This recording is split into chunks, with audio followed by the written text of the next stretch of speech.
Kasus dugaan korupsi tata kelola minyak mentah di perusahaan plat merah Pertamina menjadi salah satu skandal keuangan terbesar yang terkuak di awal tahun 2025.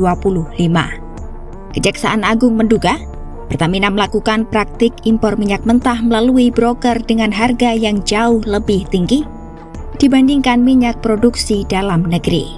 Selain itu, ada indikasi bahwa produk bahan bakar minyak atau BBM berkualitas lebih rendah dijual dengan harga lebih tinggi.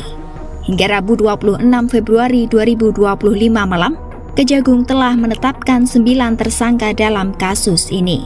Dari pihak penyelenggara negara, tersangka utama adalah Rifa Siahaan yang merupakan Direktur Utama PT Pertamina Patraniaga. Kejagung juga mengungkap bahwa kerugian negara akibat praktik culas tersebut mencapai 193,7 triliun rupiah dalam 1 tahun yakni 2023. Namun angka tersebut diperkirakan masih akan meningkat jauh lebih besar mengingat skandal ini terjadi sejak 2018 hingga 2023. Harga BBM yang lebih mahal memaksa pemerintah harus mengeluarkan subsidi yang sangat besar untuk menutupi harga jual di masyarakat. Pada tahun 2023, negara tercatat memberikan kompensasi sebesar 126 triliun rupiah untuk menutupi selisih harga BBM yang tinggi akibat impor minyak mentah yang tidak efisien. Selain itu, subsidi BBM yang dikeluarkan pada 2023 mencapai 21 triliun rupiah. Dengan begitu, kasus ini menguras APBN sangat besar hanya untuk subsidi. Padahal pemerintah bisa mengalokasikan untuk sektor lain, seperti pendidikan, kesehatan, atau pembangunan infrastruktur. Kasus korupsi ini juga berdampak luas terhadap ekonomi negara.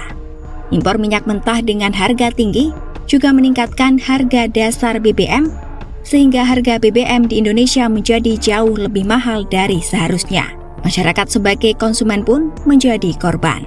Masyarakat harus membayar lebih untuk membeli bahan bakar yang berimbas pada meningkatnya biaya transportasi dan operasional berbagai sektor industri. Hal ini berkontribusi pada inflasi yang lebih tinggi, menekan daya beli masyarakat dan menghambat pertumbuhan ekonomi. Di lain sisi, kasus ini turut menguak adanya ketidakseimbangan dalam kebijakan energi nasional. Seharusnya Indonesia mengutamakan produksi minyak mentah dalam negeri sebelum melakukan impor. Namun dalam praktiknya, pejabat Pertamina mengabaikan produksi dalam negeri dan lebih memilih impor dengan harga tinggi. Dalam kasus ini, Kejaksaan Agung menyatakan bahwa korupsi minyak mentah di Pertamina telah merugikan negara sebesar 193,7 triliun. Kerugian ini berasal dari beberapa komponen utama, termasuk ekspor minyak mentah dalam negeri yang tidak sesuai kebijakan pemanfaatan energi nasional. Selain itu, terdapat kerugian akibat impor minyak mentah melalui broker sebesar 2,7 triliun rupiah.